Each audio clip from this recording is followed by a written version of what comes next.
छोड़ी the great depression ने।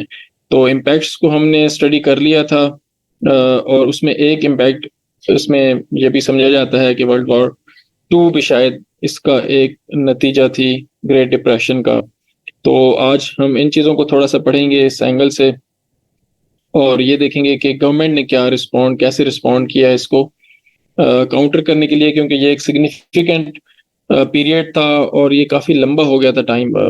Financial crisis आते रहते हैं, गवर्नमेंट्स हैंडल करती रहती हैं उसको, लेकिन जो 1929 की जो द ग्रेट डिप्रेशन थी, ये कोई बहुत ज़्यादा टाइम इसमें बहुत ज़्यादा हो गया था और रिकवर नहीं हो पा रही थी। तो प्रेसिडेंट हर्बर्ट हूवर थे जब डिप्रेशन स्टार्ट हुआ था। तो डिप्रेशन, आप लोगों को शायद इल्म होगा, डिप्रेशन से मुराद इकोनॉमिक क्रंच है, इकोनॉमिक डाउनटर्न है, जिसमें इकोनॉमिक ग्रोथ नेगेटिव हो जाती है और वो कंसिस्टेंटली नेगेटिव रहती है। तो प्रेसिडेंट हूवर की जो अप्रोच थी वो कोई बहुत ज़्यादा सिग्निफिकेंट नहीं थी, कोई बहुत ज़्यादा सक्सेसफुल नहीं थी, जिसकी वजह से काफ़ी उनको क्रिटिसाइज़ किया गया। बेसिकली वो एक लेसे फेयर इकोनॉमिक मॉडल चल रहा था, तो उन्होंने उसी को कंटिन्यू करने की कोशिश की। उनका ये मानना था कि गवर्नमेंट इंटरवेंशन की ज़रूरत नहीं है इस सारे प्रोसेस के अंदर। तो उन्होंने यही देखा कि मार्केट खुद से रिकवर करेगी और जो इकोनॉमी है वो खुद से ही ठीक हो जाएगी। जो फ्री मार्केट इकोनॉमी है वो खुद से इस सारे प्रोसेस को कोप करके और अपने वापस आ जाएगी। लेकिन ये चीज़ ज़ाहिर है इसका इम्पैक्ट कोई बहुत अच्छा ना पड़ा, और उसकी वजह से फिर एक एक एक जो उन्होंने सोचा था वॉलंटियरिज्म की, कि यानी खुद से चीज़ें हों, और जो बिज़नेसेस हैं और जो इंडिविजुअल्स हैं, उनको उन्होंने अर्ज करने की कोशिश की कि वो इस क्राइसिस से कोऑपरेशन के ज़रिए से, और कुछ उन्होंने लोगों को इस तरह से अर्ज किया कि वो एतमाद ताकि बैंक्स के ऊपर बहाल हो सके, लोग अपना पैसा वापस बैंक्स के अंदर जमा करवाएँ। लेकिन ज़ाहिर है ये चीज़ पॉसिबल नहीं होती। लोग अपना सेल्फ इंटरेस्ट देखते हैं, और जब वो देखते हैं कि ये चीज़ नहीं उनके हक में बेहतर नहीं होगी, या वो अगर पैसा बैंक को जमा करवाते हैं तो हो सकता है बैंक ही कोलैप्स कर जाए। तो उसकी जो वो हर्बर्ट हूवर की जो अप्रोच थी वो कामयाब फिर नहीं हो सकी, और लिमिटेड एफर्ट्स थी उनकी रिलीफ प्रोवाइड करने के हवाले से भी। ज़ाहिर है जब डिप्रेशन था तो इकोनॉमिक डाउनटर्न में, आप अभी इस वक़्त आप खुद समझ सकते हैं कि क्या हालात चल रहे हैं पाकिस्तान के अंदर, और उसकी वजह से बहुत ज़्यादा इन्फ्लेशन और हालात मुश्किल हैं। लेकिन बहुत ज़्यादा कोई हमारी गवर्नमेंट इस पोज़ीशन में नहीं है कि वो बहुत ज़्यादा कुछ मराहत दे सके या रिलीफ दे सके अवाम को। तो जो हर्बर्ट हूवर की एडमिनिस्ट्रेशन थी, उनका भी यही एक रवैया था कि वो इकोनॉमी को खुद ही उसके ही wanted to grow out of it, but it didn't happen. So उसके बाद इलेक्शंस हुए। तो 1932 के अंदर फ्रैंकलिन डी रूजवेल्ट ऑफिस में आए, उन्होंने ये इलेक्शन जीता, और उनका बेसिकली नारा यही था कि वो इकोनॉमी को ठीक करेंगे, और उन्होंने एक 100 डे प्लान दिया कि वो जो फर्स्ट 100 डेज के अंदर वो ऐसे इकदाम करेंगे जिससे इकोनॉमी बेहतर हो सके और इन्फ्लेशन को कुछ कंट्रोल किया जा सके और लोगों को कुछ रिलीफ दिया जा सके। तो ये जो पहले 100 डेज हैं, आपने देखा होगा पिछली गवर्नमेंट जब पाकिस्तान में आई थी, तो उसके अंदर भी गवर्नमेंट का एक फर्स्ट 100 डेज का उन्होंने एक पॉलिसी देने की कोशिश की थी। तो वो एक उस फर्स्ट 100 डेज की जो एक रिवायत है, ये फ्रैंकलिन डी रूजवेल्ट से स्टार्ट होती है कि उन्होंने ये एक 100 डेज का एक प्लान दिया, और उनका ये इरादा था कि वो एक नए तरीके से चीज़ों को चलाएंगे और क्रिएटिव सॉल्यूशंस जो है वो प्रोवाइड करेंगे। तो ये जो फर्स्ट 100 डेज का इनका नारा था, इस पे इनको काफ़ी मतलब लोगों ने इसको पुरुमीद होकर इनको वोट दिया, और फिर काफ़ी हद तक इनकी जो पॉलिसीज़ थी वो ठीक भी साबित हुई। कुछ इसको हम आगे डिटेल में पढ़ेंगे जब हमने फ्रैंकलिन डी रूजवेल्ट की न्यू डील को अलग से पढ़ना है, और कुछ चीज़ें हम अभी से कर लेंगे। ये काफ़ी कॉमन है, लेकिन आपने एंगल देखना है, थोड़ा-सा डिफरेंट है। जब न्यू डील के बारे में आप लिख रहे होंगे, स्पेसिफिक आपने चीज़ें लिखनी है। यहाँ पे मैं आपको एक जनरल ओवरव्यू दे रहा हूँ कि गवर्नमेंट का क्या इसके अंदर रिस्पॉन्स क्या था। तो एक एजेंसीज़ बनाई गई, कुछ ख़ास अथॉरिटीज़ जिस तरह से कह सकते हैं, नई इदारे कुछ कायम किए गए, उनको स्पेशल टास्क दिए गए, और इनको अल्फ़ाबेट एजेंसीज़ कहा जाता है। तो उसकी वजह ये थी कि ये इनके जो एब्रिविएशंस थी वो काफ़ी फ़ेमस हुई। Triple C civilian conservation corps बहुत ज़्यादा फ़ेमस हुई।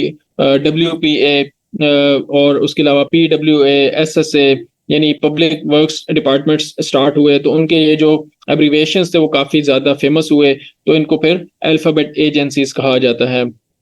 इसमें से बहुत ज़्यादा सिग्निफिकेंट जो थी वो सिविलियन कंजर्वेशन कोर थी, और पब्लिक वर्क्स एडमिनिस्ट्रेशन बहुत ज़्यादा इसमें फेमस हुई, क्यों इनके जो इंफ्रास्ट्रक्चर के प्रोजेक्ट्स थे वो बहुत लार्ज स्केल पे थे, और आज भी वो इंफ्रास्ट्रक्चर के प्रोजेक्ट्स काफ़ी फेमस हैं। एक अमेरिका के अंदर सैन फ्रांसिस्को के अंदर ब्रिज है, आई थिंक उसका नाम गोल्डन गेट ब्रिज है, अगर मैं गलत नहीं कह रहा तो। ये उस दौर में बना था। उसके अलावा हूवर डैम जो है उसका एक जो है वो प्रोजेक्ट उसी दौर में बना था। तो ये इस तरह के बड़े प्रोजेक्ट्स शुरू किए गए, जिसकी वजह से फिर लोगों को रोजगार मिला, और कुछ ईज ऑफ प्रॉब्लम्स हुई, कुछ ईज ऑफ जो अनएम्प्लॉयमेंट थी उसमें कुछ लोगों को थोड़ा सा रिलीफ मिला, तो उसकी वजह से कुछ हालात थोड़े से बेहतर हुए। और इसके अंदर काफ़ी जो ख़ास तौर पे सिविलियन कंजर्वेशन कोर है, उसके अंदर 3 मिलियन लोगों को रोज़गार के मौके मिले।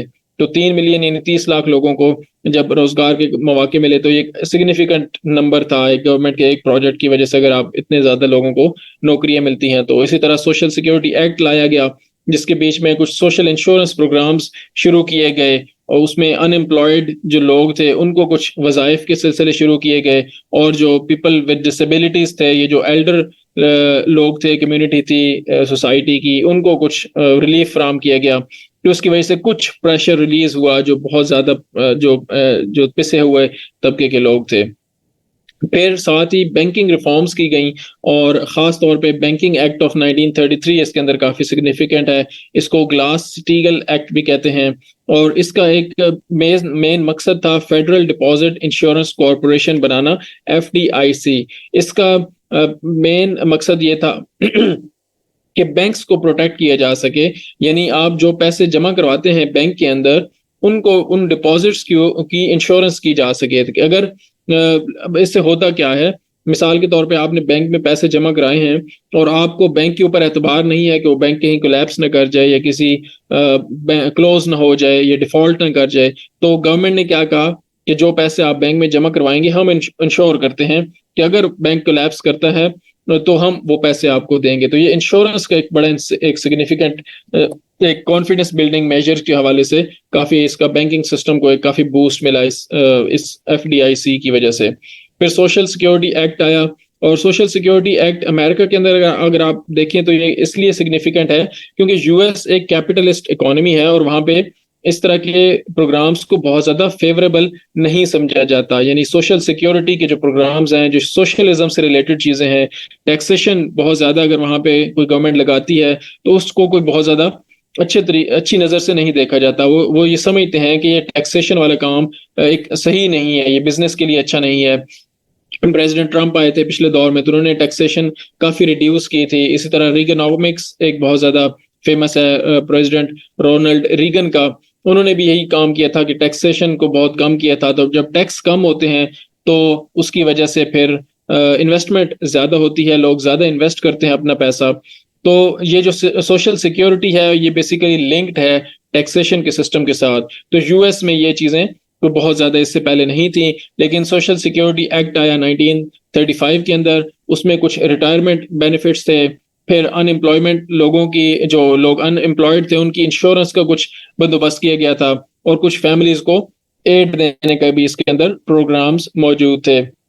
फिर एक एक्ट आया नेशनल लेबर रिलेशंस एक्ट, इसको वैगनर एक्ट भी कहते हैं, और ये स्पेसिफिक था वर्कर्स के राइट्स को प्रोटेक्ट करने के लिए। और इनको अब यूनियन का मैंने आपको बताया था कि यूनियन का एक सिलसिला गिल्डेड एज के बाद भी स्टार्ट हुआ था, जब प्रोग्रेसिव एरा स्टार्ट हुआ था, तो उस वक्त एक सोशलिज्म की फिजा कायम हुई थी। तो लोगों को ये काफी हद तक जाहिर है, जब एक दुनिया में एक खित्ते में एक काम हो रहा होता है, और रशिया के अंदर उस वक्त सोशलिज्म की काफी ज्यादा का चर्चा बहुत ज्यादा था, तो उसका एक इम्पैक्ट यूएस के कैपिटलिज्म के ऊपर भी पड़ा। तो कुछ ट्रेड्स जो थे सोशलिज्म के वो उन्होंने अडॉप्ट किए, और इसमें एक जो है वो सिलसिला आया कि एक लेबर यूनियन जो थी वो लेबर राइट्स को प्रोटेक्ट करेगी अगेंस्ट द कैपिटलिस्ट इलीट, जो कि फैक्ट्री के ओनर्स थे, जो कि बिजनेस के ओनर्स थे, जो कि कॉर्पोरेट के शेयर होल्डर्स थे। अब जब ये सारा सिलसिला हो रहा था, तो उस वक्त प्रेसिडेंट थे फ्रैंकलिन डी रूजवेल्ट। तो उसके एंगल से क्वेश्चन कई दफा आ जाता है कि the new deal, what was the new deal, और उसमें फ्रैंकलिन डी रूजवेल्ट का किरदार क्या था। तो एज अ प्रेसिडेंट भी आप उनको यही चीज आएगी। और एक द न्यू डील काफी फेमस है, तो ये इस हवाले से भी काफी कई दफा क्वेश्चन आ जाता है। तो इसको हम इस एंगल से मैं आपको थोड़ा सा बस ऐसे ब्रीफली बताऊंगा। बाकी चीजें वही हैं जो हमने पिछले गवर्नमेंट के, ज़ाहिर है गवर्नमेंट का जो रिस्पांस था, तो गवर्नमेंट उस वक्त आपको पता ही है एग्जीक्यूटिव यूएस के अंदर गवर्नमेंट चलाता है, और एग्जीक्यूटिव से मुराद प्रेसिडेंट होता है, और प्रेसिडेंट से ही सारा लिंक किया जाता है। जो भी एक्ट्स थे वो सारे प्रेसिडेंट के हवाले से थे। तो द न्यू डील के अंदर क्या क्या चीजें थी, रिलीफ प्रोग्राम्स इसके अंदर काफी ज्यादा थे। और ये जो मैंने बताया सिविलियन कंजर्वेशन कोर, इसके अंदर 30 लाख लोगों को भर्ती किया गया, इनसे काम लिया गया, जाहिर है इनसे डैम्स बनवाए गए, इनसे ब्रिजेस बनवाई गई, इनसे इंफ्रास्ट्रक्चर बनवाया गया, रोड्स बनवाए गए। तो इनका मकसद जाहिर है कि काम करवाना भी था, लेकिन उससे साथ साथ इनको रोजगार देना भी मकसद था। तो ये एक रिलीफ, और जाहिर है आप समझते हैं कि अगर एक इंडस्ट्री के अंदर एक काम शुरू करती है गवर्नमेंट, मिसाल के तौर पे गवर्नमेंट अगर कहती है कि हम एक नया डैम बनाएंगे, तो वो डैम के अंदर 30 लाख लोग, गवर्नमेंट अगर रोजगार दे रही है तो 50 लाख लोग उसके अलावा भी रोजगार हासिल करते हैं। उसके साथ 50 इंडस्ट्रीज होती हैं जो उसके साथ लिंक्ड होती हैं, तो उनको भी रोजगार मिलता है। तो एक मेगा प्रोजेक्ट बहुत ज्यादा अट्रैक्ट करता है रोजगार के मौकों को। तो ये सिविलियन कंजर्वेशन कोर एक रिलीफ प्रोग्राम का थी हिस्सा। फिर फेडरल इमरजेंसी रिलीफ एडमिनिस्ट्रेशन, फेरा के नाम से ये कायम की गई। इसका भी बेसिक मकसद यही था कि एक एम्प्लॉयमेंट के मौके ज्यादा से ज्यादा प्रोवाइड किए जा सके, और जो लोग नहीं कर सकते, डिसेबल्ड हों, एल्डरली हों, या जो लोग बिल्कुल भी काम करने के काबिल नहीं है, उनको कुछ असिस्टेंस, फाइनेंशियल असिस्टेंस प्रोवाइड की जा सके। फिर अगेन अब देखें, एक रिलीफ प्रोग्राम है, दूसरा रिकवरी प्रोग्राम है। तो ये एक सिग्निफिकेंट एक्ट थे, सिग्निफिकेंट पॉलिसी थी एफडीआर। एफडीआर से मुराद फ्रैंकलिन डी रूजवेल्ट, उनका नाम एफडीआर भी लिया जाता है। तो एफडीआर की ये पॉलिसी के अंदर ये बड़ी सिग्निफिकेंट चीज थी कि उन्होंने रिलीफ पे भी काम किया जो कि शॉर्ट टर्म मेजर्स होते हैं, और रिकवरी पे भी काम किया जो कि रिलेटिवली लॉन्ग टर्म एक एक चीज होती है। तो रिलीफ प्रोग्राम के साथ साथ उन्होंने रिकवरी के साथ क्या किया, उन्होंने वर्क्स प्रोग्रेस एडमिनिस्ट्रेशन कायम की, और पब्लिक वर्क्स एडमिनिस्ट्रेशन कायम की।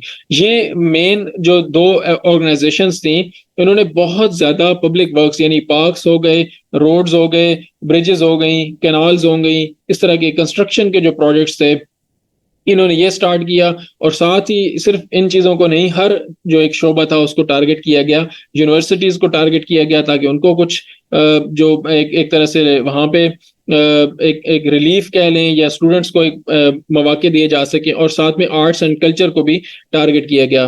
फिर जो आप समझते हैं कि जब एक डिप्रेशन है तो सबसे बड़ा प्रॉब्लम तो उसमें बैंकिंग और फाइनेंशियल रिफॉर्म्स की जरूरत होती है। और एक बैंक जब कोलैप्स कर रहे हैं तो उसको आपने एक, जब तक आप रिफॉर्म्स नहीं करेंगे, पब्लिक ट्रस्ट उसके ऊपर मेंटेन नहीं होगा, तब तक लोग अपने पैसे वापस बैंक्स को नहीं देंगे, और जब तक लोग पैसे वापस बैंक को नहीं देंगे, तब तक ये सिस्टम जो एक बेसिकली जो कैपिटलिज्म का सिस्टम है वो चल ही बैंकिंग सिस्टम के ऊपर रहा है ना। जब एक बैंक लोन देंगे तो उन लोन से फिर आगे इन्वेस्टमेंट होगी।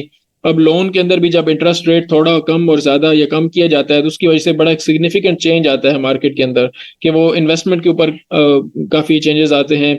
अगर आप इंटरेस्ट रेट कम कर देते हैं तो इन्वेस्टमेंट बढ़ जाती है। So the banking act of 1933, जिसको मैंने आपको बताया ग्लास स्टीगल एक्ट भी कहते हैं, इसका एक बड़ा सिग्निफिकेंट काम था, जो बड़ा एक जिसकी वजह से काफी अच्छा इम्पैक्ट हुआ। इस एक्ट ने कमर्शियल और इन्वेस्टमेंट बैंकिंग को सेपरेट कर दिया, इसको अलग अलग कर दिया, कि कमर्शियल जो प्राइवेट बैंक्स हैं वो अलग काम करेंगे, और जो इन्वेस्टमेंट बैंक्स हैं जिन्होंने लोन देने हैं इन्वेस्टमेंट के लिए, वो अलग काम करेंगे।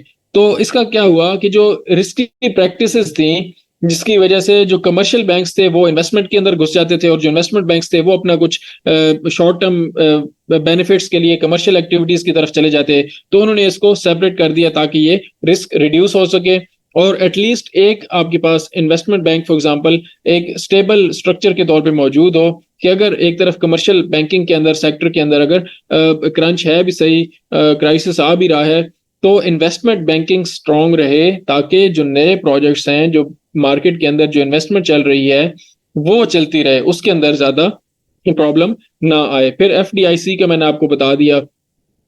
फिर एग्रीकल्चरल असिस्टेंस इन्होंने प्रोग्राम स्टार्ट किया ट्रिपल ए के नाम से। अगेन ये अल्फाबेटिकल एजेंसीज के अंदर ये भी एक शामिल है, ट्रिपल सी के साथ ट्रिपल ए भी शामिल है। एग्रीकल्चरल एडजस्टमेंट एक्ट आया। इसका क्या मेन मकसद था?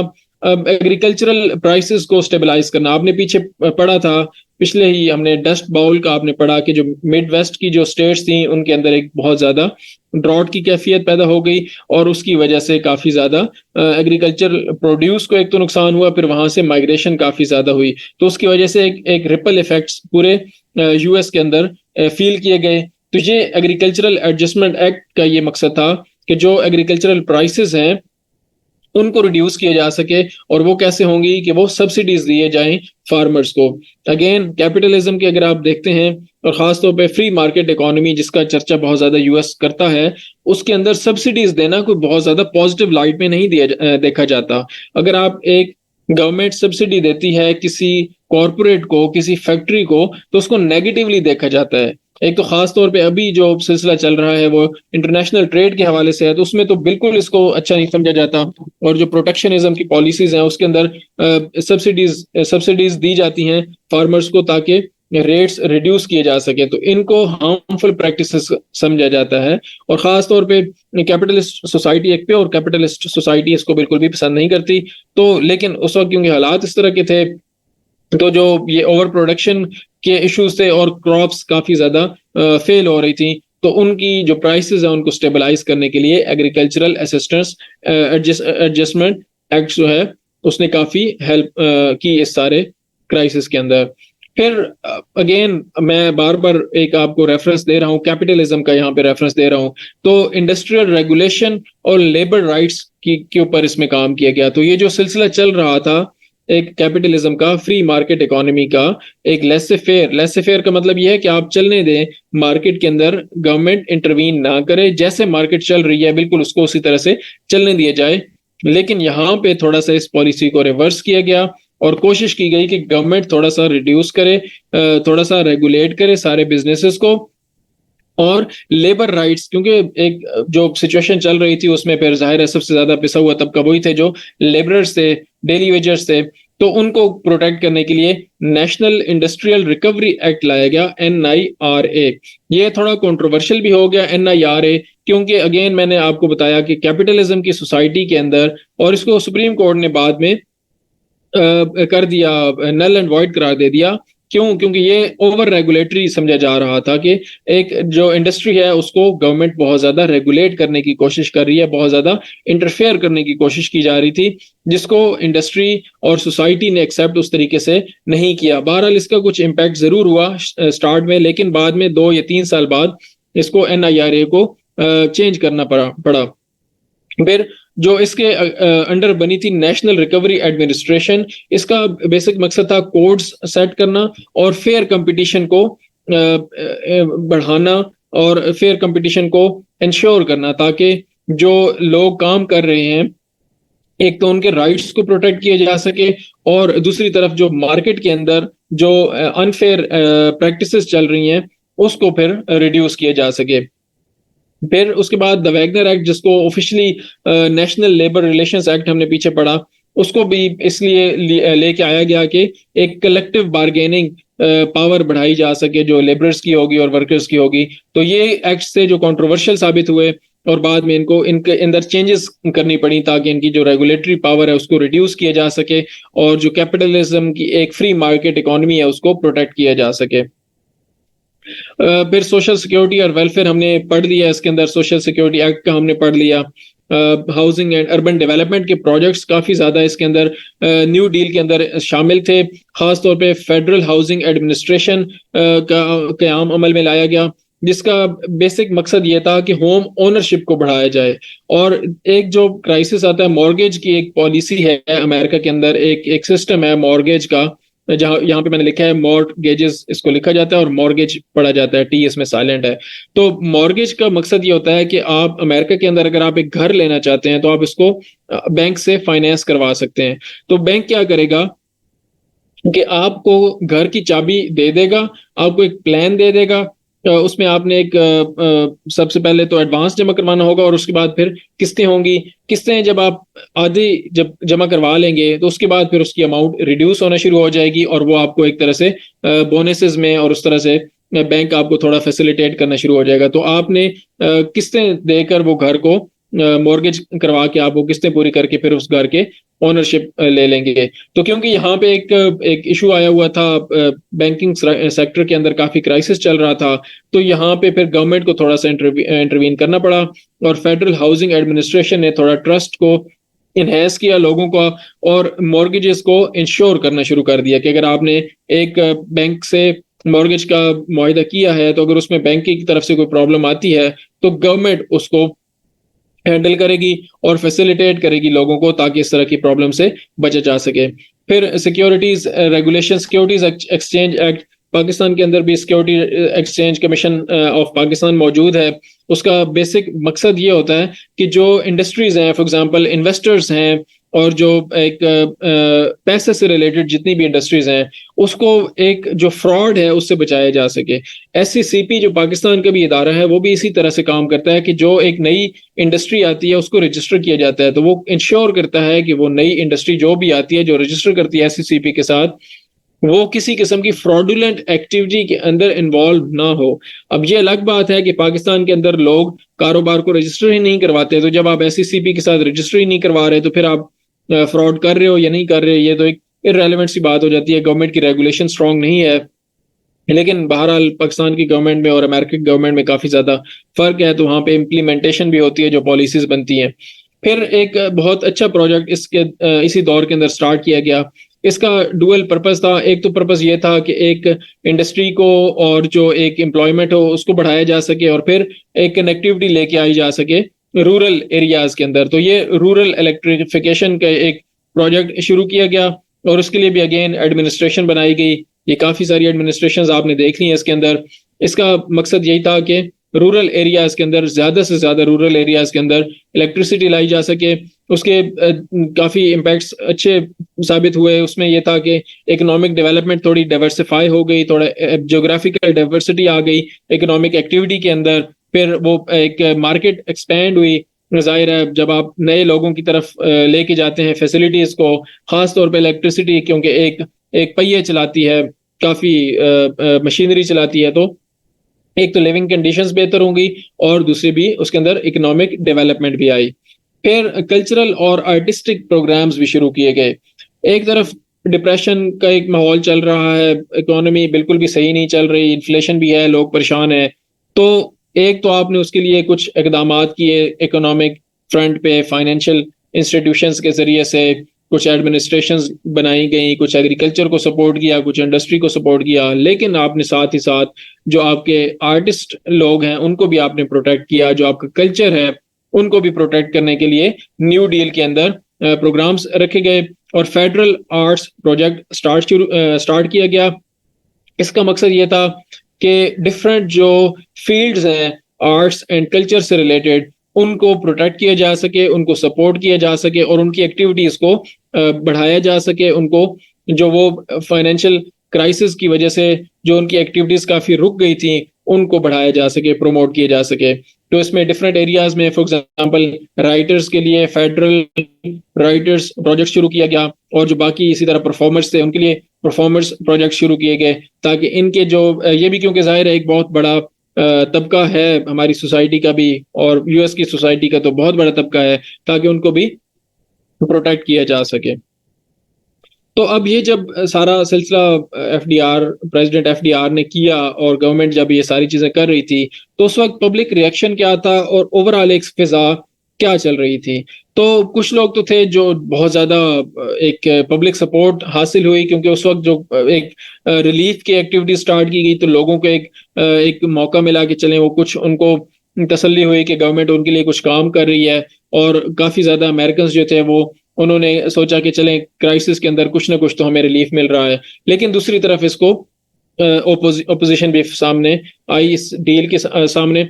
उसका मैंने आपको समझाया एक मकसद और उसकी रीजन के कैपिटलिज्म की जो सोसाइटी है, जो वहां पे सरमायाकारी का एक निज़ाम है वहां पे ये चीजें अच्छी नहीं समझी जाती कि गवर्नमेंट कुछ ज्यादा उसके अंदर इंटरफेयर करे। और वहां पे जो कंजर्वेटिव हल्के वो हैं जो कैपिटलिज्म को सपोर्ट करते हैं। अभी भी मैंने आपको बताया कि प्रेसिडेंट ट्रंप ने टैक्सेस को रिड्यूस किया था।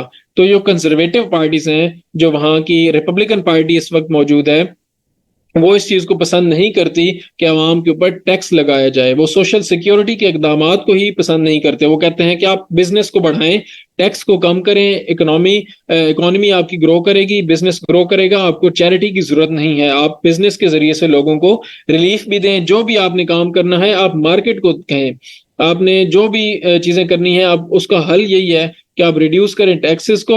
उसकी वजह से इकोनॉमिक बूम आएगा, लोगों को रोजगार भी खुद ब खुद मिल जाएगा और जो प्रोस्पेरिटी है खुद ब खुद आ जाएगी। गवर्नमेंट को जरूरत नहीं है कि वो लोगों को हैंड ओवर करे कैश या वजीफे या इस तरह की चीजें। सो एक कंजर्वेटिव क्रिटिक्स जो है वो काफी ज्यादा इसके बीच में मैदान में आए और उन्होंने इस चीज को काफी ज्यादा ओपोज किया। और बिजनेस लीडर्स, जाहिर है जब एक टैक्स बढ़ाया जा रहा है तो बिजनेस कम्युनिटी तो कभी भी उसको सपोर्ट नहीं करेगी। और एक एक फेडरल गवर्नमेंट का जो रोल है उसको भी एक्सपेंड करने के हक में नहीं है वहां के लोग, खास तौर पे जो कंजर्वेटिव्स हैं। जो एक शुरू से एक ट्रेंड चला आ रहा है, आपको साथ साथ इस चीज को याद रखना चाहिए कि जो आपके एंटी फेडरलिस्ट प्रेसिडेंट्स थे, जिसके अंदर शुरू के प्रेसिडेंट्स एक फेडरलिस्ट और एंटी फेडरलिस्ट का जो है वो एक सिलसिला शुरू हो गया था, जिसमें बहुत ज्यादा मशहूर थॉमस जेफरसन थे। तो वो कहते थे the best government is the one that governs the least. तो वो गवर्नमेंट की जो बहुत ज्यादा पावर है उसके अंदर वो बिलीव नहीं करते थे। तो ये एलिमेंट हमेशा से गवर्नमेंट में, अवाम में, सोसाइटी के अंदर, पॉलिटिशियंस के अंदर और बिजनेस कम्युनिटी के अंदर, अमेरिका के अंदर मौजूद रहे हैं। फिर सुप्रीम कोर्ट का इसमें रोल बहुत ज्यादा आ गया। मैंने आपको बताया कि जो न्यू डील के काफी सारे प्रोग्राम्स थे उसके अंदर सुप्रीम कोर्ट ने स्ट्रक डाउन किए काफी सारे जो इकदाम थे, क्योंकि वो ओवर रेगुलेटरी समझे जा रहे थे। तो उनको काफी एक अपोजिशन या एक कह लें कि हिंड्रेंस के एक सामने आई प्रेसिडेंट के इकदाम के सामने। अच्छा, फिर पॉलिटिकल अलाइनमेंट्स इसके अंदर चेंज हुई, शिफ्ट टुवर्ड्स डेमोक्रेटिक पार्टी। अब जो न्यू डील थी उसने क्या किया कि कुछ जो लोग थे, अब वो बहुत ज्यादा एक जब प्रॉब्लम चल रही थी तो डेमोक्रेटिक पार्टी को एक एक समझा जाने लगा कि ये हमारे लिए बहुत अच्छे इकदाम कर रहे हैं और ये हमारे रिलीफ के लिए काम कर रहे हैं। जबकि रिपब्लिकन पार्टी क्या कर रही है, कंजर्वेटिव एलिमेंट है, वो कहते हैं कि नहीं, आप टैक्सेस जो है वो ना लगाएं लोगों के ऊपर, आप रिलीफ प्रोग्राम शुरू ना करें। तो उस वक्त क्या हुआ कि फिर लोगों की सपोर्ट, जाहिर है आप समझ सकते हैं कि किस तरफ जाएगी। लोग तो उसी के साथ जाएंगे जो उनको रिलीफ प्रोवाइड कर रहा है, लोग उसी की तरफ जाएंगे जो उनको सोशल वेलफेयर की एक्टिविटी स्टार्ट कर रहा है। लेबरर्स, मिडिल क्लास वर्कर्स जो लोग हैं वो जाहिर है उस तरफ जाएंगे जो पार्टी उनको एक सोशल सिक्योरिटी नेट के अंदर लेके आने की कोशिश कर रही है।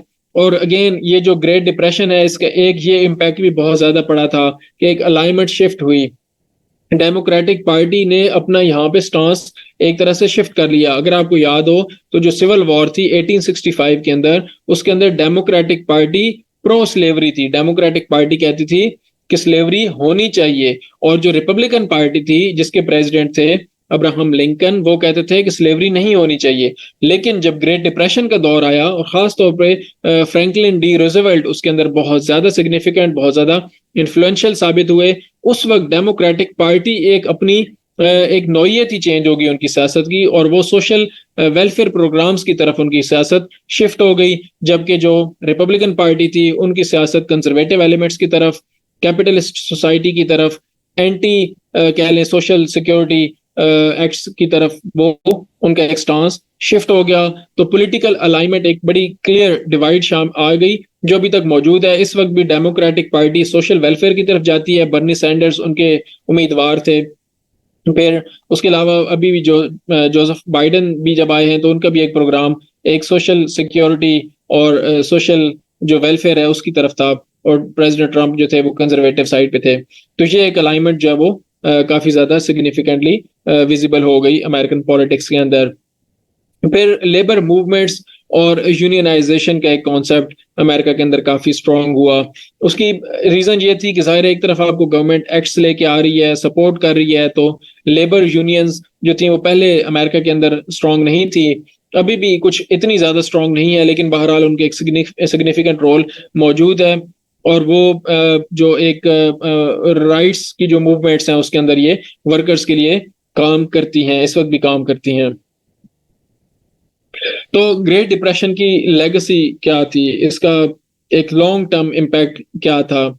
अब कुछ तो हमने पढ़ लिया कि इसके अंदर सोशल वेलफेयर प्रोग्राम्स स्टार्ट हुए, लेकिन यहाँ पे थोड़ा सा हम इसको एक थोड़ा सा डिफरेंट एंगल से ये देखेंगे कि लॉन्ग टर्म उसका क्या था। तो एक तो जो रोल ऑफ फेडरल गवर्नमेंट है वो काफी ज्यादा ट्रांसफॉर्म हो गया। अब अगेन मैं आपको रिमाइंड करवाता रहता हूँ बार बार कि पीछे हम क्या चीज पढ़ रहे हैं। कि जब भी हम जो गिल्डेड एज थी, उसके बाद जब एक प्रोग्रेसिव एरा आया तो रोल ऑफ गवर्नमेंट चेंज हुआ। उसके पीछे जब हमने सिविल वॉर को देखा था तो सिविल वॉर के अंदर भी रोल ऑफ गवर्नमेंट काफी ज्यादा चेंज हुआ। स्टेट्स के राइट्स के ऊपर फेडरल गवर्नमेंट ने अपने आप को काफी ज्यादा असर्ट किया। तो ये फेडरेशन स्ट्रेंथन हुई सिविल वॉर के बाद, और उसके बाद फिर जब प्रोग्रेसिव एरा आया, उसके बाद जब ये डिप्रेशन का टाइम आया, तो गवर्नमेंट का रोल लोगों ने तस्लीम किया, खास तौर पे फेडरेशन का, कि इनका बहुत रोल है। और इसको जो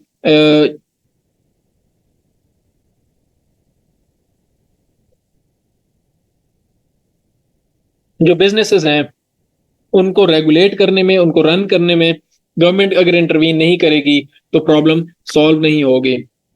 फिर जो एक सोशल सेफ्टी नेट की ट्रांसफॉर्मेशन यहाँ पे आई थी, वो इससे पहले कभी भी नहीं थी। वेलफेयर प्रोग्राम्स, मैंने अगेन रिपीट करूंगा कि अमेरिका के अंदर इनको पसंद नहीं किया जाता, लेकिन यहाँ पे हालात इतने ज्यादा खराब हो चुके थे, और जो खास तौर पे इन्फ्लुएंशियल थे प्रेसिडेंट फ्रैंकलिन डी रूजवेल्ट, उनका एक मॉडर्न सोशल सेफ्टी का जो नेट था, उनके जो प्रोग्राम्स थे उनको एक्सेप्ट कर लिया गया, और उनकी वजह से काफी इन्फ्लुएंस हुआ। डेमोक्रेटिक पार्टी ने फिर इसको आगे कैरी करने की कोशिश की, काफी हद तक किया भी सही। अभी हमेशा वो यही कोशिश करते हैं कि इन प्रोग्राम्स को बढ़ाया जा सके।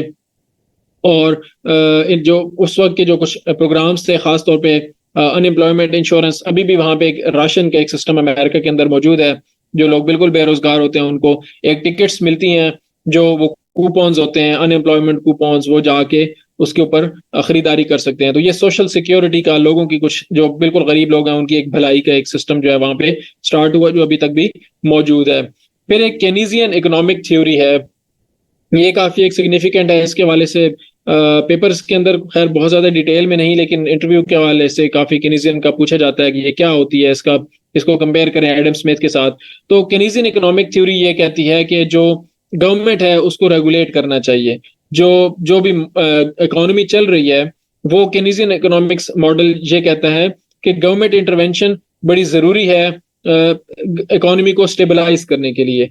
जो एडम स्मिथ ने कहा था, उसने कहा था कि गवर्नमेंट को बिल्कुल भी इंटरफेयर नहीं करना चाहिए, लेसे फेयर इकोनॉमिक मॉडल उसने कहा था होना चाहिए, और गवर्नमेंट को बिल्कुल खुला छोड़ देना चाहिए, फ्री मार्केट इकोनॉमी होना चाहिए। एक इनविजिबल हैंड को उसने कहा था कि जब आप मार्केट को बिल्कुल ओपन छोड़ देते हैं तो वो खुद ब खुद अपने आप को रेगुलेट करती है। सप्लाई और डिमांड का एक चक्कर होता है, जिसकी वजह से मार्केट खुद ब खुद हर चीज को एडजस्ट करती है। जो लोग अच्छी चीज बेच रहे होते हैं उनकी ज्यादा बिकना शुरू हो जाती है, जो अच्छी नहीं बेच रहे होते वो खुद ब खुद आउट हो जाते हैं मार्केट से। सो एडम स्मिथ का ये मॉडल था, लेसे फेयर मॉडल, ये कहता है कि आपको बिल्कुल भी इंटरफेयर नहीं करना चाहिए। लेकिन यहाँ पे जो ग्रेट डिप्रेशन आई, तो उसके बाद एक केनीजियन इकोनॉमिक्स जो है उसका एक स्ट्रेंथन हुई कि गवर्नमेंट को इंटरफेयर करना चाहिए। अगर गवर्नमेंट इंटरफेयर नहीं करती तो उसकी वजह से फिर डिप्रेशन खत्म नहीं होगा, इकोनॉमिक क्राइसिस खत्म नहीं होंगे।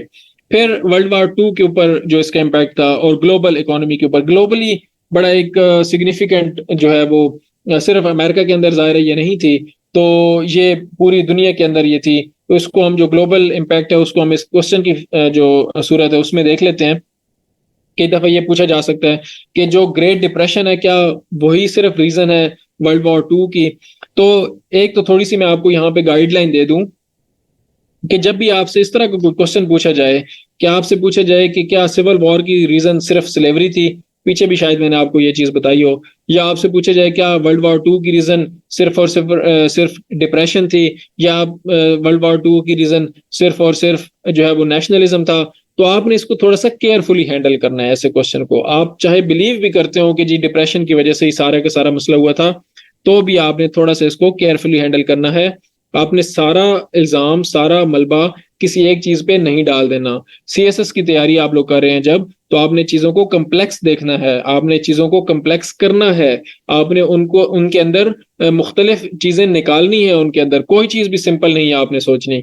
चाहे वो आपका मुल्क की इकोनॉमी हो, मुल्क की आपकी पॉलिसी फॉर्मुलेशन हो, मुल्क की आपकी पॉलिटिकल जो डिवाइड है वो हो, या पॉलिटिकल क्राइसिस हो, कोई भी चीज आपके सामने आती है तो आपने कभी भी उसको सिंपली नहीं देखना, उसको सिंप्लीफाई करना है, लेकिन सिंपली यानी उसके अंदर आपने थोड़ी सी कम्प्लेक्सिटी ढूंढने की कोशिश करनी है, ताकि आप डिफरेंट एरियाज को डिफरेंट डायमेंशंस के जरिए उसको देख सको। सो इसको एग्जांपल के तौर पे हम देख लेते हैं कि अगर आपको क्वेश्चन कहा जाता है कि वर्ल्ड वॉर टू का कॉज जो था वो ग्रेट डिप्रेशन था, डिस्कस। ठीक है, तो आपने कहना है कि जो इकोनॉमिक इम्पैक्ट था ग्रेट डिप्रेशन का वो वाकई बहुत ज्यादा था, लेकिन और भी कॉजेज इसके थे। ये मेन कॉज भी अगर आपको कहा जाता है कि आप मेन कॉज के तौर पे भी अगर आप इसको डिस्कस करें, तो भी आपने इसको सिर्फ एक कॉज नहीं बताना, तो आपने कहना है कि नहीं। अब जिस तरह यहाँ पे मैंने ये कंक्लूजन इसकी लिखी है, तो कंक्लूजन कोई हम पहले मैं दिखा देता हूँ आपको वो, ताकि आपको थोड़ा सा आइडिया हो जाए। ये जो while the Great Depression was a significant event, significant factor that influenced the outbreak of World War II, it is essential to recognize that it was not the sole cause of the conflict. ठीक है, ये आपकी बड़ी अच्छी तीसरी statement भी बन जाती है, इसको अगर आप इंट्रोडक्शन में लिखेंगे कि great depression, while the Great Depression was a significant factor that influenced the outbreak of World War II, it is essential to recognize that it was not the sole cause of the conflict. ये आपका thesis हो गया। उसके बाद फिर आप बाकी सारे जो भी इश्यूज हैं वो आप साथ में बता देंगे। सो हम क्या देखते हैं यहाँ पे, इकोनॉमिक इम्पैक्ट और अनएम्प्लॉयमेंट बिल्कुल था। ग्रेट डिप्रेशन की वजह से ग्लोबल इकोनॉमिक डाउनटर्न आया, जिसकी वजह से मैस अनएम्प्लॉयमेंट स्टार्ट हुई, पॉवर्टी बहुत ज्यादा बढ़ गई, इकोनॉमिक हार्डशिप्स बहुत ज्यादा हो गई, और मुल्कों के अंदर काफी ज्यादा प्रॉब्लम्स आई, इकोनॉमिक इंस्टेबिलिटी आई इसकी वजह से एक कंपटीशन पैदा हो गया स्केर्स रिसोर्सेज का, जिसकी वजह से मुल्कों ने एक थोड़ा सा कोशिश करनी शुरू कर दी कि वो अपनी जो एक इकोनॉमी है उसको प्रोटेक्ट करने की कोशिश करें, जिसकी वजह से प्रॉब्लम और बढ़ गई, कम होने की बजाय वो प्रॉब्लम और बढ़ गई। तो ये वाकई ये सारी प्रॉब्लम मौजूद थी इकोनॉमी की वजह से, और इसकी वजह से फिर एक पॉपुलर रेटरिक स्टार्ट हुआ, पॉपुलिस्ट लीडर्स आए जर्मनी के अंदर खास तौर पे, इटली के अंदर भी, जापान के अंदर भी काफी हद तक। लेकिन उसके और जो दूसरे कॉजेज हैं उनको हम इग्नोर नहीं कर सकते। तो वो कौन कौन से हैं? वो टोटलिटेरियन रेजीम्स हैं जिनका राइज हुआ, जिसकी वजह से वर्ल्ड वॉर टू जो है वो स्टार्ट हुई। अब ये लिंक जरूर करेंगे आप इसको कि जो इकोनॉमिक हार्डशिप्स थी उनकी वजह से एक फर्टाइल ग्राउंड पैदा हुआ, एक बड़ी अच्छी फिजा बन गई, एक बड़ी हेल्पफुल सा एक जो है वो माहौल बन गया। किन लोगों के लिए? एक्सट्रीमिस्ट पॉलिटिकल मूवमेंट्स के लिए। वो लोग जो कहते थे कि जी हमारे पास हल है, जिनके पास बड़े सिंपल सिंपल स्लोगन्स होते थे जो लोगों को अपील करते थे, वो लोग कहते थे कि जी हम आपकी सारी प्रॉब्लम्स हल कर देंगे, आप हमें लेके आए। एडोल्फ हिटलर हो गया, या बेनितो मुसोलिनी जो है वो इटली का नेशनलिज्म उसने प्रमोट किया, और उसके बाद फिर ये स्पेन के अंदर फ्रांसिस्को फ्रांको आया। तो ये कुछ ऐसे लीडर्स थे जिन्होंने काफी ज्यादा एक्सप्लॉइट किया इकोनॉमिक डाउनटर्न को। फिर इनके थे एक्सपेंशनिस्ट एजेंडाज। अब आपने लिंक किया इकोनॉमी को इनके साथ, पॉपुलिस्ट लीडर्स के साथ, और फिर पॉपुलिज्म को या टोटलिटेरियनिज्म को आपने लिंक किया एक्सपेंशनिस्ट इनके एजेंडाज के साथ।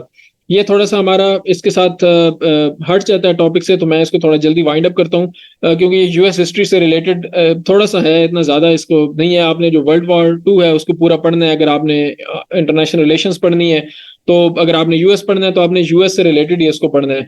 तो फिर आप ये देखते हैं जी इंटरनेशनल कोऑपरेशन जो थी वो काफी ज्यादा वीक हो गई। फिर आपने फेलियर ऑफ कलेक्टिव सिक्योरिटी, जो लीग ऑफ नेशंस का एक कॉन्सेप्ट था, आईआर के स्टूडेंट्स को पता होगा इसका, कि वो लीग ऑफ नेशंस फेल हुई, जिसकी वजह से एक कलेक्टिव सिक्योरिटी का फेलियर हुआ, और उसकी वजह से फिर जो है वो जर्मनी और जापान, ये जो मुल्क थे, ये काफी ज्यादा इम्बोल्डन हुए और उन्होंने अपनी मर्जी और मनमानी करनी शुरू कर दी। फिर एक अपीजमेंट की पॉलिसी थी। एक चैम्बरलेन थे उनके प्राइम मिनिस्टर यूके के, शायद उनका नाम यहाँ पे लिखो, तो उनकी एक पॉलिसी थी, जिन्होंने कहा था कि जी मैं वॉर को अवॉइड करना चाहता हूँ। तो एक इन्होंने हिटलर के साथ म्यूनिख एग्रीमेंट किया और कहा कि ठीक है, आप चेकोस्लोवाकिया, ये चेक रिपब्लिक जिसको आजकल कहते हैं, वो आप ले लें, लेकिन इससे ज्यादा आपने लड़ाई नहीं करनी। तो वो भी उन्होंने ले लिया और उसके बाद बाकी कब्जा भी उन्होंने शुरू कर दिया। तो ये अपीजमेंट की पॉलिसी काफी ज्यादा फेल हुई। और अब अभी जो कहा जाता है, अक्सर अपीजमेंट को बहुत बुरा समझा जाता है कि ये इन एक्शन की जो पॉलिसी है, ये कभी भी नहीं होनी चाहिए। अगर कोई शख्स आप पे चढ़ाई कर रहा है, तो आपने ये नहीं कहना कि भाई हमारे से ये कुछ चीज ले लो और हमारे ऊपर चढ़ाई ना करो, आप उसके साथ लड़ाई करोगे आगे से। सो इसका जो, अब देखिए आपने लिंक कैसे करना है, आपने इसको कहना है कि ठीक है, जो डिप्रेशन थी उसने लिंक किया राइज ऑफ टोटलिटेरियन रिजीम्स को, पॉपुलिस्ट लीडर्स को, लेकिन बाकी जो कॉजेस थे वो सारे के सारे अलग थे। अच्छा, उसके बाद फिर हम वर्ल्ड वॉर टू की तरफ आ जाते हैं। और ग्रेट डिप्रेशन, जाहिर है लिंक मैंने आपको बता दिया कि कैसे वर्ल्ड वॉर टू के साथ होती है। तो अब उसमें हम देखेंगे कि यूएस की इन्वॉल्वमेंट क्या है। अगेन, वर्ल्ड वॉर टू हो या वर्ल्ड वॉर वन हो, आप अगर आईआर के स्टूडेंट हैं, फिर आप उसको थोड़ा सा डिटेल में देखेंगे, बैलेंस ऑफ पावर को भी देखेंगे इसके अंदर, और इम्पैक्ट्स ऑन ग्लोबल ऑर्डर भी देखेंगे, और इंटरनेशनल पॉलिटिकल जो सिचुएशन बिफोर एंड आफ्टर आप जरूर देखेंगे। लेकिन अगर आप यूएस हिस्ट्री सिर्फ पढ़ रहे हैं, तो फिर आपने वर्ल्ड वॉर्स को यूएस के पर्सपेक्टिव से सिर्फ देखना है। जाहिर है यूएस का पर्सपेक्टिव आपका एक काफी ज्यादा सिग्निफिकेंट उसका एलिमेंट है, लेकिन जब आप वर्ल्ड वॉर्स को देखते हैं तो उसके अंदर यूएस के अलावा भी काफी ज्यादा चीजें मौजूद थी। तो इसका फिर यूएस के साथ जो ताल्लुक था वो बड़ा एक सिग्निफिकेंट इसलिए है कि वर्ल्ड वॉर वन हुई तो उसके बाद यूएस एक मेजर पावर के तौर पे सामने आया, जिसका एक बड़ा क्रिटिकल रोल था वर्ल्ड वॉर वन के अंदर। फिर जब वर्ल्ड वॉर टू हुई तो उसके बाद तो फिर यूएस एक बड़ा major power, in fact super power बन के इमर्ज हुआ। ब्रिटेन की जो सुप्रीमेसी थी वो कंप्लीटली खत्म हो गई, और ब्रिटेन बिल्कुल आहिस्ता से खामोशी के साथ रिप्लेस हो गया यूएस के साथ।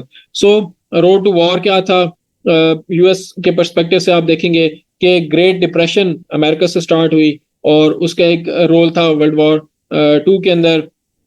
फिर अगेन टोटलिटेरियन रिजीम्स जो ही, उनका एक वर्ल्ड वॉर टू का एक स्टेज उन्होंने सेट की। फिर जो यूएस की पॉलिसी थी इनिशियली, वो क्या थी इनका पॉलिसी, वही अगेन पीछे हमने पढ़ा है कि एक आइसोलेशनिज्म की पॉलिसीज यूएस की एडमिनिस्ट्रेशंस बार बार एक लेके आती रही हैं, और उनका ये न्यूट्रलिटी और जो है वो एक खास तौर पे वर्ल्ड वॉर वन के अंदर उनकी काफी ज्यादा नुकसान भी हुआ था, ये भी था। और हिस्टोरिकली भी यूएस आइसोलेशनिज्म की पॉलिसी अपनाता रहा है। तो यहाँ पे भी यूएस का दिल यही था कि कहीं ये यूरोपियन जो आपस में लड़ रहे हैं, ये वहीं लड़ते रहें, हमारी तरफ ये जंग ना आए। और पूरी कोशिश यूएस ने की इस बारे में। लेकिन खैर पर्ल हार्बर का अटैक हुआ। अब जो पर्ल हार्बर का अटैक है, ये भी कई, आप अगर आप देखेंगे जिस जापान ने अटैक किया, तो जापान का एक था तो सही, जाहिर है अटैक जापान ने पहले किया था, लेकिन जापान ने भी काफी हद तक एक तरह से अपनी सारी कैलकुलेशंस करके अटैक किया था, कि उनको अंदाजा हो गया था कि जब तक हम यूएस को टारगेट नहीं करेंगे, एक प्रीएम्प्टिव स्ट्राइक हम जब तक नहीं करते, तब तक हमारा ये जो पैसिफिक ओशन के अंदर जो हमारी स्ट्रेंथ है वो कभी भी नहीं बढ़ सकती। खास तौर पे जापान को ऑयल की जरूरत थी। ऑयल जो था वो इंडोनेशिया के अंदर ज्यादा था, और जो इनको वहां से सप्लाई चाहिए थी, तो उनको पता था कि अगर हमने इस इंडोनेशिया के अंदर या म्यांमार के अंदर हमने अटैक किया तो यूएस जरूर हमारे ऊपर अटैक करेगा, क्योंकि यूएस के अपने इकोनॉमिक इंटरेस्ट बहुत ज्यादा थे। और दूसरी तरफ चाइना के ऊपर, मंचूरिया के ऊपर जापान ने अटैक कर दिया हुआ था ऑलरेडी। सो वहां पे भी उनको अंदाजा था कि अगर ज्यादा जंग बढ़ेगी तो यूएस लाजमी इसके अंदर आएगा। So to prevent all that, they decided to preemptively strike Pearl Harbor. Pearl Harbor Hawaii state है यूएस की, उसके अंदर मौजूद है। तो यहाँ पे दिसंबर 7 1941 के अंदर जापान कामिकाजी पायलट्स ने अटैक कर दिया। ये एक खुदकुश हमला था, और जो पायलट्स जापान से उड़े थे उनको पता था कि हमने वहां पे जाके अटैक करना है, और वापसी के पास हमारे पास फ्यूल नहीं होगा। जब ये अटैक हुआ तो जाहिर है यूएस पर उसने ऐलान कर दिया जंग का। जब यूएस ने ऐलान किया तो यूएस ने डिक्लेयर किया वॉर अगेंस्ट जापान, तो Germany declare war against US. So US started its involvement in the world war two. फिर इसमें क्या क्या चीजें हुई जो यूएस से रिलेटेड थी। होम फ्रंट मोबिलाइजेशन के आपके पूरी की पूरी नेशन जो है वो इन्वॉल्व हो गई वॉर के अंदर। औरतें, उसके अलावा मर्द, उसके अलावा इंडस्ट्री, उसके अलावा मीडिया, हर चीज जो एक तरह से एक विक्ट्री गार्डन्स के नाम से लोगों ने सब्जियां अपने घरों के अंदर उगानी शुरू कर दी, ताकि कम से कम रिलायंस हो आउटवर्ड जो इंपोर्ट्स हैं उसके ऊपर, या जो एक गवर्नमेंट को है कम से कम ये चीजें सपोर्ट के तौर पे कम से कम करनी पड़े। और फिर ग्रेट डिप्रेशन का जो एंड है वो भी यहाँ से स्टार्ट हो गया। इकोनॉमी फुल टाइम मोबिलाइज हो गई, लोगों खास तौर पे जो वॉर इंडस्ट्री थी उसके अंदर बहुत ज्यादा काम शुरू हो गया। जो ये फोर्ड मोटर्स का एक बड़ा एक मशहूर है कि जब वो 1940s के अंदर जब ये वर्ल्ड वॉर टू हुई, तो फोर्ड मोटर्स जो कारें बनाती थी उन्होंने मुकम्मल तौर पे अपनी फैक्ट्रीज को इसके मुख्तस कर दिया वॉर कि जो प्लेन्स बनाने के लिए और वॉर मशीनरी बनाने के लिए। So they decided to just stop the production of cars and vehicles, और वो पूरे के पूरे एंगेज हो गए इस मशीनरी बनाने के लिए। उसके बाद फिर एक राशनिंग का एक प्रोसेस स्टार्ट हुआ होम फ्रंट के ऊपर, यानी यूएस के जो अंदर था। और फिर इसके अलावा जो छोटे मोटे जो हर किसी के एक इन्वॉल्वमेंट उसके अंदर स्टार्ट हुई, जिसका मकसद ये था कि रिसोर्सेज को बचाया जा सके ताकि रिसोर्सेज ज़्यादा से ज़्यादा डाइवर्ट की जा सके डिफेंस एंड ऑफेंस पर्पसेस के लिए। फिर यूएस का रोल क्या था? बड़ा क्रिटिकल रोल था। डी डे की जो नॉर्मंडी का एक बीच है फ्रांस के अंदर, नॉर्मंडी का बीच है, इंग्लिश चैनल है इंग्लैंड और फ्रांस के दरमियान में जो समंदर है उसको इंग्लिश चैनल बोलते हैं, वो क्रॉस करके नॉर्मंडी के बीच के ऊपर 1944 के अंदर डी डे इसको कहते हैं, इस दिन लैंडिंग हुई। यहाँ पे ट्रूप्स लैंड किए गए, एलाइड ट्रूप्स, उसके अंदर ब्रिटिश ट्रूप्स शामिल थे, फ्रेंच ट्रूप्स शामिल थे और यूएस ट्रूप्स बहुत बड़ी तादाद के अंदर मौजूद थे। और इनको लीड कर रहे थे ड्वाइट डी आइजनहावर, जो कि इनके जनरल थे उस वक्त, और बाद में ये यूएस के प्रेसिडेंट भी बने। और इसके अलावा तो आगे मैंने इसको थोड़ा सा बताया है। वॉर टाइम लीडर्स कौन से थे? ये जो बैटल्स हैं थोड़ा सा मैंने इसका आगे लिखी हैं तो आप उधर से देख लेंगे। फैक्ट्स आपको बहुत ज्यादा याद करने की जरूरत है। बैटल ऑफ मिडवे बहुत ज्यादा इसके अंदर एक सिग्निफिकेंट थी, आगे वो आएगी। वॉर टाइम लीडर्स कौन से थे? President Franklin D Roosevelt FDR, वो थे मेन जिन्होंने ज्यादा अरसे के लिए लीड किया था। और जब एंड ऑफ वॉर हो रही थी तो उसमें हैरी एस ट्रूमैन थे, और हैरी एस ट्रूमैन बेसिकली वो प्रेसिडेंट हैं यूएस के जिन्होंने वो ऑर्डर दिए थे जापान के ऊपर, हिरोशिमा और नागासाकी के ऊपर जो एटॉमिक वेपन्स यूज किए गए थे, उनके ऑर्डर देने वाले प्रेसिडेंट हैरी एस ट्रूमैन थे। ये वाइस प्रेसिडेंट थे प्रेसिडेंट एफडीआर के, लेकिन जब एफडीआर की डेथ हो गई 1945 के अंदर तो हैरी एस ट्रूमैन प्रेसिडेंट बन गए, और फिर ये वो प्रेसिडेंट थे जिन्होंने ऑर्डर दिए थे, जिसकी वजह से फिर जापान का सरेंडर हुआ था। इसमें जो वॉर के एक इम्पैक्ट था यूएस की डोमेस्टिक पॉलिसी के ऊपर, ये माइनॉरिटीज के ऊपर थोड़ा सा काफी एक नेगेटिव इम्पैक्ट आया था, और कुछ पॉजिटिव इम्पैक्ट भी था उस हवाले से कि अफ्रीकन अमेरिकन जो थे उन्होंने आर्मी के अंदर जब सर्व किया तो थोड़ा सा जो वाइट्स थे, जब जाहिर एक कॉमरेडरी पैदा हो जाती है सोल्जर्स के दरमियान में, और बटालियंस जब एक देखती हैं, लोग देखते हैं, सोल्जर्स देखते हैं कि हमारे साथ एक गोरा भी लड़ रहा है, काला भी लड़ रहा है, वो भी मुल्क से मोहब्बत कर रहा है, तो एक जो सिविल राइट्स मूवमेंट थी उसके अंदर काफी ज्यादा इसको ना इन्वॉल्वमेंट बढ़ गई। और जब वो लोग वहां से लड़ के वापस अपने मुल्क में आए और उन्होंने देखा कि वहां पे तो हम लोग सारे एक जैसे थे और घर में आके हम काले हैं और ये गोरे हैं और हमारी अलग रेस्टोरेंट्स हैं और हम इनके रेस्टोरेंट्स में जा नहीं सकते और हम इनके बसें इस्तेमाल नहीं कर सकते, हम इनके स्कूल में नहीं जा सकते, तो उसका एक उनके जहनों के ऊपर काफी असर पड़ा, जिसमें फिर काफी ज्यादा वाइट्स ने भी इन्वॉल्व होना शुरू किया इस मूवमेंट के अंदर, और उन्होंने भी आवाज उठानी शुरू की कि ये तो हमारे जैसे ही लोग हैं, हमारे वॉर हीरोज हैं, इनके खिलाफ इस तरह की सेग्रीगेशन और डिस्क्रिमिनेशन नहीं होनी चाहिए। फिर इसके अंदर एक बीच में चीज आएगी, जापान के जो लोग थे उसके उनके खिलाफ काफी ज्यादा एक नफरत की फैजा पैदा हो गई, और अमेरिका के अंदर कुछ इंटर्नमेंट कैंप्स कायम किए गए, कुछ खास किस्म के कैंप्स कायम किए गए जहां पे जापानियों को इकट्ठा करके और वहां पे उनको वहां पे एक तरह से कैद कर दिया गया। और उसकी वजह यह थी कि जापान ने अटैक किया था, तो जो जापानीज अमेरिकन थे, जो जापानी जो अमेरिका के अंदर रह रहे थे, उनको फिर काफी ज्यादा इसके अंदर निशाना बनाया गया और काफी उनकी हद तक इज्जत भी की गई। वॉर टाइम की जो है वो एक पोस्ट वॉर जो था एक इंटरनेशनल सिस्टम कम्प्लीटली चेंज हो गया, उसको हम थोड़ा सा देख लेते हैं और आगे हम कोल्ड वॉर को पढ़ेंगे तो उसमें हम डिटेल से देखेंगे। तो वॉर टाइम इनोवेशंस क्या हुई कि टेक्नोलॉजी बहुत ज़्यादा हुई, साइंटिफिक इनोवेशन, मैनहट्टन प्रोजेक्ट आपको पता ही होगा, जो एटॉमिक वेपन्स स्टार्ट हुए। अभी एक बड़ी वो मशहूर मूवी भी आई हुई है ओपनहाइमर के नाम से, जो वो ओपनहाइमर वो साइंटिस्ट थे जिन्होंने इस मैनहट्टन प्रोजेक्ट को लीड किया था। फिर वॉर प्रोपेगेंडा काफी ज्यादा यूएस के अंदर हुआ और यूएस के जो लोग थे उन्होंने इसके अंदर काफी ज्यादा एक रोल प्ले किया। फिर अगेन हम थोड़ा सा एफडीआर के रोल को देख लेते हैं और उसके उनकी लीडरशिप को देख लेते हैं कि उनकी लीडरशिप क्या थी। आज हम एफडीआर तक ही पढ़ेंगे और फिर बाद में हम जो है वो role of Harry S Truman को देखेंगे। सो एफडीआर का रोल क्या था उनका, बड़ा क्रूशल, और एक तो वो काफी पॉपुलर थे पहले से ही, जाहिर है डिप्रेशन में उन्होंने लीड किया था और लोगों को काफी ज्यादा उन्होंने फैसिलिटेट किया था, लोगों को काफी ज्यादा हेल्प की थी, तो लोग काफी ज्यादा उनसे खुश थे, तो एक पॉपुलर प्रेसिडेंट भी थे। तो वो जो जो उन्होंने काम किए लोगों ने उसके ऊपर आमीन का।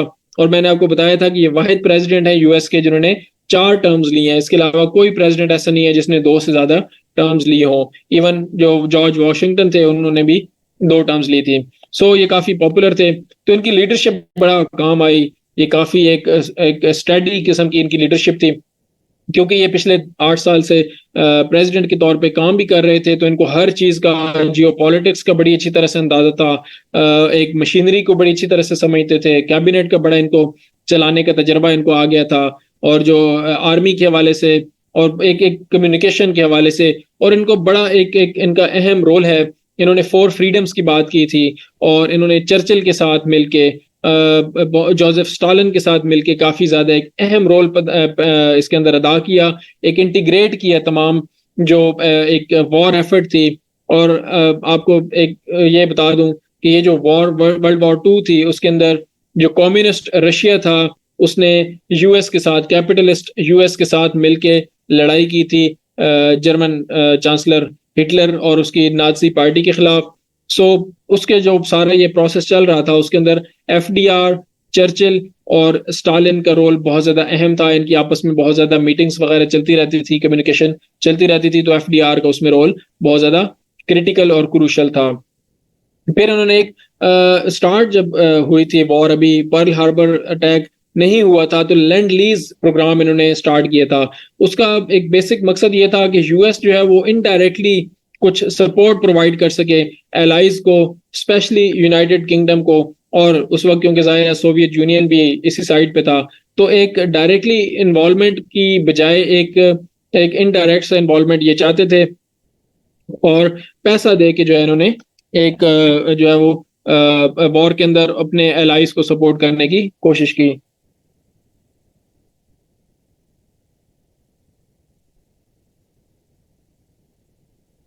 फिर इनकी डिप्लोमेसी बहुत ज्यादा, मैंने आपको बता दिया कि तेहरान कॉन्फ्रेंस हुई थी, याल्टा कॉन्फ्रेंस हुई थी 43 और 45 के अंदर, जहां से फिर ये जो एक कॉन्सेप्ट है अटलांटिक चार्टर इन्होंने साइन किया था, और यूनाइटेड नेशंस वहां से इमर्ज की। फिर उस वो जो लीडरशिप और वो जो विजन था वहां से यूनाइटेड नेशंस का जो है वो एक एक तरह से बुनियाद रखी गई। तो तेहरान कॉन्फ्रेंस खास तौर पे इसके अंदर बड़ी अहम थी, जिसमें जो है वो बड़ी एक एक सेट किए गए rules of the next coming order, world order. खास तौर पे वर्ल्ड वॉर 2 के बाद एक डिसाइड किया गया कि किस तरीके से दुनिया को एक विजन नया दिया जाए ताकि एक रूल्स बेस्ड ऑर्डर स्टार्ट किया जाए। सो एफडीआर की आप देखेंगे इस वक्त भी यूनाइटेड नेशंस काफी हद तक सिग्निफिकेंट है, at least in the form of providing assistance to poor countries. उसके काफी प्रोग्राम्स हैं, पॉवर्टी रिडक्शन में है, वर्ल्ड हेल्थ ऑर्गेनाइजेशन के अंदर उनका रोल है। सो ये जो एफडीआर का एक रोल था ये काफी ज्यादा, और इनकी लेगेसी आप इसको देख सकते हैं कि काफी ज्यादा इसके अंदर सिग्निफिकेंट है। फिर जो डिक्लेरेशन ऑफ वॉर था वो पर्ल हार्बर के बाद इन्होंने किया, उससे पहले नहीं किया। कोशिश करते रहे कि यूएस जो है वो बीच में इन्वॉल्व ना हो ना हो ना हो, लेकिन जब पर्ल हार्बर हो गया तो उसके बाद उन्होंने बड़ा स्विफ्टली मोबिलाइज किया अपनी पूरी की पूरी मशीनरी को, पूरी की पूरी आर्मी को और पूरी इंडस्ट्री को उसके अंदर इन्वॉल्व किया, पूरी नेशन को लेके लीड किया जिस तरीके से, तो बहुत ज्यादा सिग्निफिकेंट था। पूरी सोसाइटी जिस तरह से इस वॉर के अंदर इन्वॉल्व हुई थी कलेक्टिवली, इस तरह की इन्वॉल्वमेंट यूएस के अंदर इससे पहले कभी नहीं देखी गई थी। और ये टोटल वॉर का एक फिनोमेना था जिसके अंदर हर बंदा, हर चीज, हर सेक्शन ऑफ सोसाइटी इन्वॉल्व था। और फिर इन्होंने खास तौर पे जो मोबिलाइजेशन के लिए और जो वॉर की जो आर्मी की जो खास तौर पे चीज़ें चाहिए थी उसके लिए इन्होंने अब पीछे आपने देखा कि डिप्रेशन को ख़त्म करने के लिए इन्होंने एग्जीक्यूटिव अथॉरिटीज़ बनाई थी। तो इस यहाँ पे भी इन्होंने इसी तरह से वॉर प्रोडक्शन बोर्ड हो गया, ऑफिस फॉर वॉर मोबिलाइजेशन हो गया, वॉर मैन पावर कमीशन हो गए, इन्होंने ये स्टार्ट किए। और इनका जो मकसद था वो यही था कि डिफरेंट एरियाज को एक इफेक्टिवली और एफिशिएंटली चलाया जा सके। फिर as a supreme commander of armed forces इन्होंने काफ़ी मोराल बुलंद रखा, जो काफ़ी इंपॉर्टेंट किस्म के स्ट्रेटेजिक डिसीजंस थे उसके अंदर इनका एक बड़ा रोल था। और फिर इनका जो लीडर्स के साथ बड़ा एक ख़ास तौर पे ड्वाइट डी आइजनहावर जो बाद में प्रेसिडेंट बने यूएस के, इनके साथ इनका बहुत ज़्यादा एक रोल था। और ये इनके एक जो टीम थी इनकी सिनर्जी बहुत स्ट्रॉन्ग थी, जिसका एक फिर नॉर्मंडी लैंडिंग्स, बड़ी मुश्किल लैंडिंग्स हैं। आप काफ़ी मूवीज़ हैं इसमें, सेविंग प्राइवेट रायन एक बड़ी अच्छी मूवी है, और उसके अलावा कुछ और भी मूवीज हैं यूएस की जो हॉलीवुड की बड़ी खूबसूरत मूवीज हैं, खास तौर पे नॉर्मंडी बीच लैंडिंग के हवाले से कि वहां पे कैसे लैंडिंग की गई। इसकी कुछ डॉक्यूमेंट्री जरूर देखिएगा कि डी डे की जो लैंडिंग्स थी नॉर्मंडी के बीच के ऊपर वो किस तरह की थी। और बड़ी उसके अंदर एक जो है ना वो डिकॉइट्स इसके अंदर यूज किए गए, कुछ फेक आर्मीज बनाई ब्रिटेन ने, कुछ खास तौर पे पैराशूट के फेक फौजी बना के उन्होंने पैराशूट से नीचे फेंक के कंफ्यूज करने के लिए। तो ये बड़ा एक इंटरेस्टिंग फिनोमेना, आप इसको जरूर देखिएगा कि ये डी डे और ये जो कोऑर्डिनेशन थी किस तरीके से यूएस यूके ने की थी। फिर हॉलोकॉस्ट सर्वाइवर्स का जो एक इशू बना, तो एफडीआर ने ये एक इसको अपने एक एजेंडा बना लिया कि हमने जो है वो ह्यूमन राइट्स के ऊपर भी इस चीज को लेके आना है। न्यूरमबर्ग ट्रायल्स हुए जर्मनी के अंदर, जो लोग जो जो इन्वॉल्व थे हिटलर के साथ, जो लोग थे उनको एक तरह से इंसाफ के कटहरे में लेके आने के लिए। जाहिर है इसके अंदर फिर प्रैक्टिकल चीजें और भी हैं, जो एक नेशनल इंटरेस्ट भी आ जाता है, वो सारी चीजें हैं। लेकिन बहरहाल फिर भी आप इसको एक सरफेस वैल्यू पे जब आप देखेंगे तो आप कहेंगे कि ठीक है, ये कुछ ह्यूमन राइट्स के हवाले से काफी अच्छा रोल इन्होंने प्ले किया। फिर फोर फ्रीडम्स की मैंने आपको बताया कि फ्रीडम ऑफ स्पीच है, फ्रीडम ऑफ वर्शिप है, फ्रीडम फ्रॉम वांट है, और फ्रीडम फ्रॉम फियर है। इन्होंने ये चार फ्रीडम्स की, एक स्पीच की और अटलांटिक चार्टर की इन्होंने बुनियाद रखी, जिसमें एफडीआर और चर्चिल थे, और साथ में इसके अंदर जोसेफ स्टॉलिन भी शामिल थे, जिसके बाद फिर ये यूनाइटेड नेशंस की एक बुनियाद रखी गई। और पोस्ट वॉर जो एक ऑर्डर बना उसके अंदर इनका विजन बहुत ज्यादा शामिल था। और आपको ये भी बताता चलूं कि एफडीआर का जो रोल था वो पाकिस्तान और इंडिया की जो इंडिपेंडेंस था उसके अंदर भी बहुत ज्यादा था। एफडीआर ने यूके को मजबूर किया इस बात पे कि वो जो प्रिंसिपल ऑफ सेल्फ डिटर्मिनेशन है उसको एक्सेप्ट करें, डीकोलोनाइजेशन करें, ना सिर्फ पाकिस्तान और इंडिया के अंदर से बल्कि बाकी दुनिया के अंदर से। सो इनका काफी सिग्निफिकेंट रोल था। अप्रैल 1945 में इनकी डेथ हुई, और ये एक बिल्कुल क्लोजिंग स्टेजेस थी जहां पे आके इनकी डेथ हुई, और प्रेसिडेंट बने हैरी एस ट्रूमैन। और उनके बारे में फिर आगे पढ़ेंगे। एक बड़े खामोश से प्रेसिडेंट थे, लेकिन बड़ा सिग्निफिकेंट रोल उन्होंने अदा किया, और बड़े मशहूर प्रेसिडेंट हैं, और इनके एक बड़ा लेगेसी उनकी बड़ी स्ट्रॉन्ग है हैरी एस ट्रूमैन की। सो वो इंशाल्लाह हम कल पढ़ेंगे। आपके अगर कुछ क्वेश्चंस हैं तो आप मुझे सेंड कर सकते हैं। एनिमीज एट द गेट्स, जी आपने ये मूवी बताई, ये भी बड़ी अच्छी मूवी है। इसके अलावा कुछ इसमें बहुत सारी मूवीज बनी है, आप थोड़ा सा इसको सर्च करेंगे तो आपको मिल जाएंगे। केनीजियन जो है ये इनका नाम पता नहीं क्या है, एक मिनट में देखता हूँ।